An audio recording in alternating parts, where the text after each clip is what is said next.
The Secret History is the debut novel by Donna Tartt, published in 1992. I first read the novel in 2013. I lived in Memphis, and it was a dark and cold November, and I did not want to pay for heating, and so I piled blankets and jackets in an attempt to simply make it until I could move back home with my parents after a failed relationship. In that way, the context for reading The Secret History could not have been better, and I read it in 5 days. Fully a decade later, I have come back to the book with a few equivocal thoughts on the matter. In the time since I first read the book, it has exploded to be perhaps even more popular than her Pulitzer-winning novel The Goldfinch, at least among the young. It has single-handedly launched a dark academia aesthetic which reminds people of the most sumptuous aspects of Ivy League schooling, perhaps that boarding school feeling of the Harry Potter novels, in the way that old and heavy furniture feels indulgent, smelly hardback books, that pretentious air of a loosened necktie and a glass of whiskey after a poetry reading. The Secret History is full of that, and before I work my way into some criticisms, I have to concede that the level of detail in the book is enormous, and it all seems, for the most part, cohesive enough to lead a kind of aesthetic movement. For those of us who grew up in the South, like Donna, we have a love affair for the bone-chilling cold of New England, which Donna got to experience firsthand. And her exporting of that feeling, of the place, is something I can still pick up and relish to this day. For a young reader to place these feelings into a text at the age of 28 is rather astounding, and I should allow this feeling of envy in, at least to give some balance to this review as a whole. The Secret History borrows plenty from previous authors, but most notably it borrows from Fitzgerald's The Great Gatsby. Richard Papin is, like Carraway, thrust into a world full of people that he cannot quite assimilate into his own. Richard comes from California, transplants himself all the way to Vermont, to a small liberal arts school much like Donna's alma mater, Bennington College. Already exceptionalized, Richard is further inscribed into an even more exclusive group when he begins to take Greek, as well as the rest of his classes, from Julian, and begins to follow around a group of students who seem to be some blend of Twilight-like vampires and Dead Poets Society. They are quite stuffily dressed, for 80s and 90s standards, yet each of them have their own quirks and personality traits that go along as a kind of fallacy. Henry is the cult leader and a sociopath. Charles is the male twin and a southern alcoholic. Camilla is the porcelain angel. Francis is spoiled, immaculate, and gay. And then there's Bunny, a combination of Gatsby's false image combined with every xenophobic leaning you can imagine with nary a pot to piss in. Richard joins this group for what we might imagine to be habit, as he had taken 2 years of Greek prior, and inertia therefore dictated he continue to take Greek.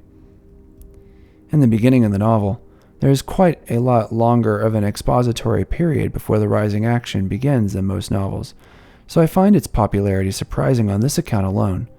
When I reread the novel, I found myself seeing for the first time that, in all likelihood, Donna had no idea the book was going to be about Bunny's murder until well into the novel. In that way, when the murderer arrives, it feels a little beside the point, which I have not really felt all that often. Another example of this would be in the Showtime television series The Affair, starring Ruth Wilson and Dominic West, one of the few shows I have seen to conclusion, and one that I happen to think is one of the best to ever air. But it too falls into this trap of feeling like it needs some hook besides the interpersonal drama. But while I think The Affair could have stood up on its own without the crime, I'm not sure that The Secret History could. The second half of the novel is given heavily over to the crime, and all sense of the interesting details of these characters and their time in college is given over to ruminating on their innocence or impending arrest. It should make sense that the novel is appreciated aesthetically.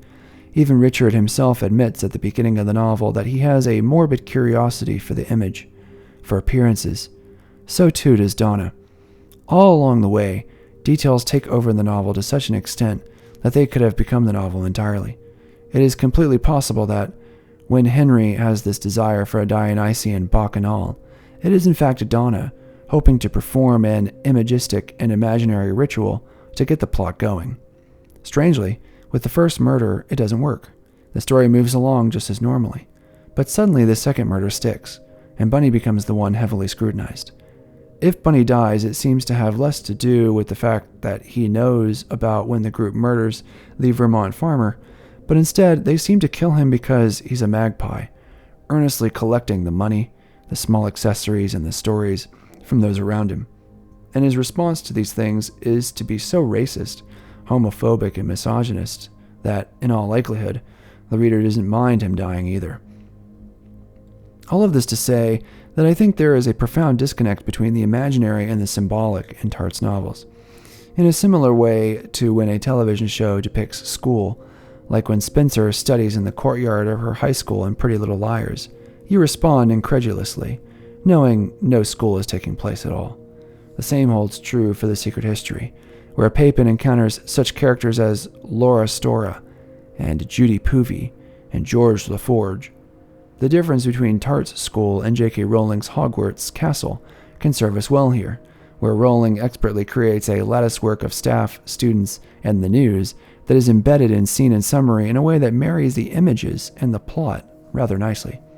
It's no accident that her characters represent either an incredibly exclusionary group, or they become the diaspora of their own lives because of a terrorist attack, like in The Goldfinch.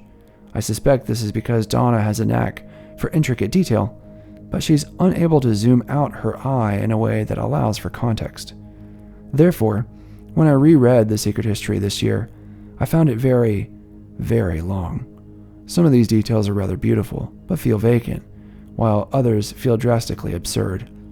When it is revealed, for example, that Julian is afraid to travel abroad because he once taught an, quote, Islamic princess who had defected and because of this had caused her instructors to be found with bullets in their head, you cannot help but laugh out loud at the absurdity of these details, spun off in little more than 2 paragraphs.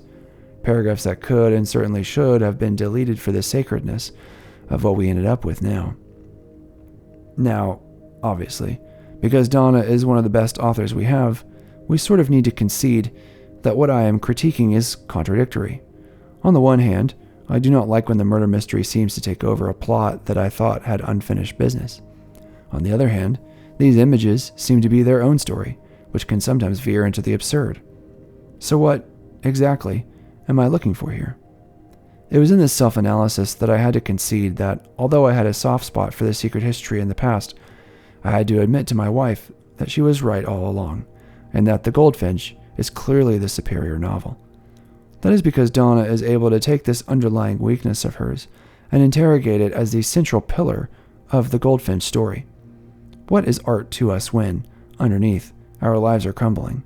Theo has in his possession an incredibly famous painting, yet in his adulthood, he manufactures falsely the illusion of priceless antiques. Turns out, Theo is quite good at it, much like Donna.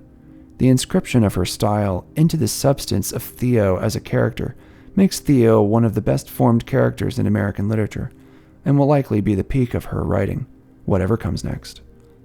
So what can we say about The Secret History based on this understanding? Well, I can only remark on things.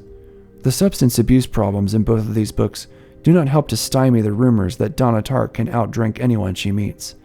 I genuinely thought that the alcohol and drugs implied either abuse on the part of the author herself, or that she might write while inebriated. Charles is an alcoholic, but anytime these characters undergo the vaguest stressor, they pull out a cigarette or pour a drink in defense. The characters navigate a fog in their school experience, not just because of these drugs, but because of their almost nocturnal habits. Richard's insomnia, and several occasions where the characters had to stay up late, made me think that Donna may be purposefully twisting the plot so as to arrive at the images she'd like to describe. The Secret History gives off the feel of characters as marionettes. It's not just Camilla, though she is the most exaggerated example of the problem. You get the sense that there is something of a vicarious observer from Donna in her own work, moving their limbs this way and that. In one such moment, Camilla and Richard are having tea, after leaving Francis and Charles to their own drunken devices.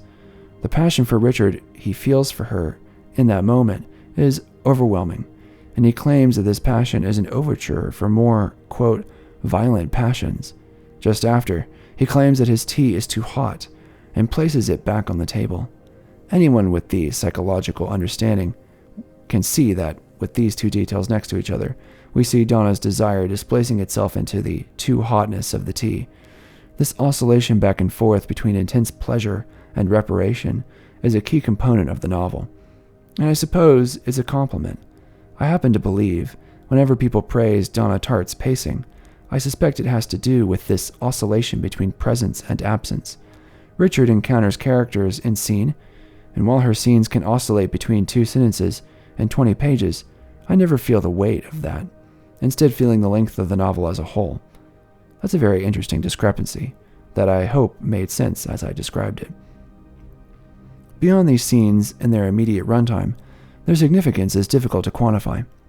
One particularly indelible moment is when Camilla steps on glass in the lake, and the whole group works together to take care of the cut. The reader tries to find some kind of metaphor to coalesce this moment with the rest of the novel, but what one finds is a set of disparate and yet beautiful details without a center.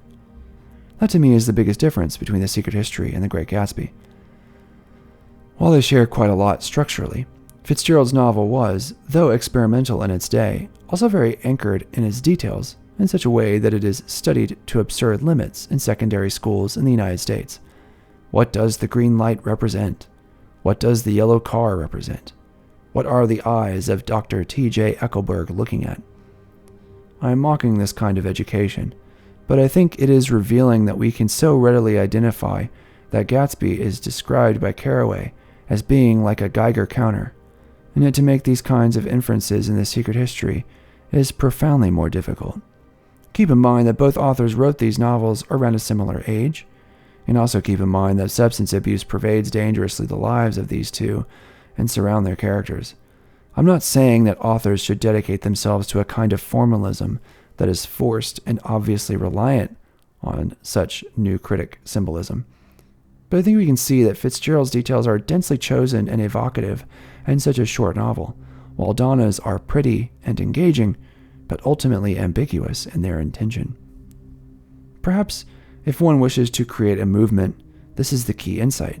Develop a richly elaborate web of details, but remove the central intention, so as to let the free play of these images be adopted by people in the way they see fit. That is how a psychosis works anyway. So why not allow the details of The Secret History create in you a psychosis as a way to identify with the movement without having to ask some serious questions? Like, for instance, why is Richard friends with these people at all? And why is anyone friends with Bunny? Why does Richard suggest that he loves Bunny? If friendship is the connection of people with like interests and personalities, I wouldn't be caught within 10 miles of that son of a bitch. Just because Bunny has it hard doesn't mean I would be empathetic enough to want to be his friend. I'm not his dad, and I'm not his therapist. I'm free to choose my own friends. Richard may have been inculcated into this group, but like Bunny, he was not totally included, to the point where he assisted in the gruesome death of a man, or had to pour pig's blood all over himself in atonement. Such details seriously give us pause when we consider Henry, a superstitious and backward sociopath. Charles, Camilla, and Francis do operate as a mediating force between us and Henry, but anybody looking in would find this combinatory relationship destructive and manipulative. I think it's great that we have characters in fiction, like The Secret History, who have obvious problems ripe for speculation. That's why I love the TV show Mad Men. But my wife brought up the excellent point that the character we're described by Richard bears no resemblance to the Richard we read later, cavorting with these reckless people and defensive of them in a way that feels like he has totally drunk the Kool-Aid. That's because I happen to believe that Nick Carraway is capable of judgment, while Richard is far less able, and instead merely perceives. All along the way, while most people say that Nick is mostly an observer of Gatsby's story, there are many times where Nick does not hesitate to offer condemnation or praise. He valued what Gatsby did enough to appear at his funeral. He felt disgusted when he went into the city with Tom Buchanan. By the end, he expresses regret that he ever took part in it. Quote, "They were careless people," Nick says, and it's true. It's been so effective that the lower classes express disdain for the rich, for the stereotype of recklessness. Richard seems to have little to no backbone of any sort, fully forgetting that a narrator can be reflexive in his own thoughts on the matter, and yet he is not neurotic enough to desire to follow a master like Henry in the way that he does. He still does not disappear into the text like Ishmael does, which means that his presence is embodied a great deal in terms of his states of mind. He's tired, he's cold, he's hungry, he's hungover. Yet, too, there's this disconnect again between how he feels and what he feels about certain topics, certain people. I think it is because if characters express their desires often, like Richard does in suggesting that he loved Bunny, it flies in the face of what we have previously conceived about him.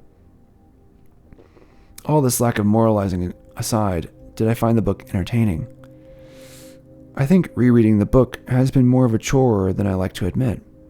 After those elegant scenes and quite striking imagery, when I put the book down, I immediately feel a bizarre sense that little ground was covered, both in the progression of the plot, but also in a progression of ideas.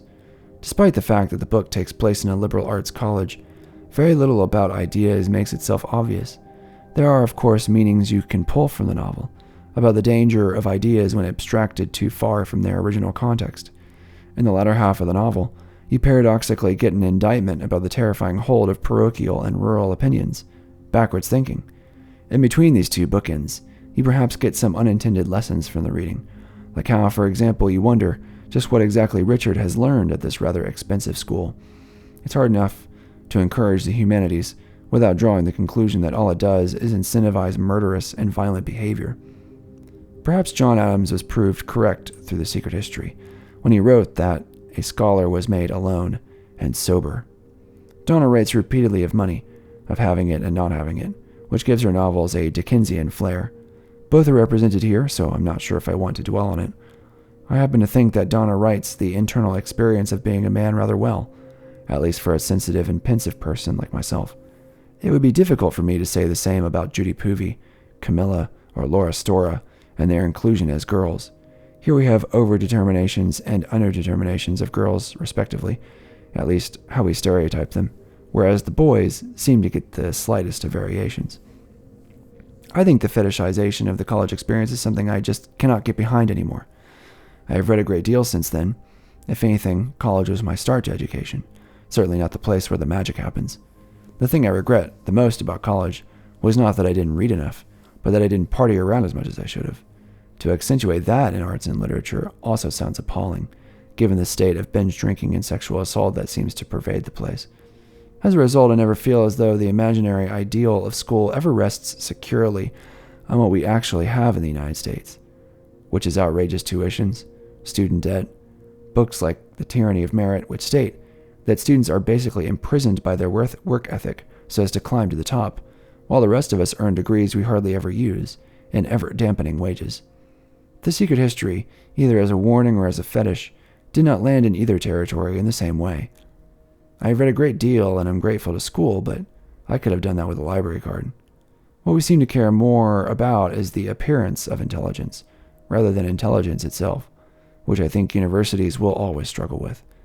If that was a goal of The Secret History, job well done. I think young people entering college, in college, or just leaving college will find The Secret History to be the perfect novel at that age. I think my 23-year-old self was just obsessed with this book, so much so that I put it, along with several other titles, on my groom's cake, which was a recreation of a stack of books. Also on that cake was Outline by Rachel Cusk and The Bleeding Edge by Thomas Pynchon, and out of these, I would consider The Secret History to be the weakest of the bunch. Thanks for listening.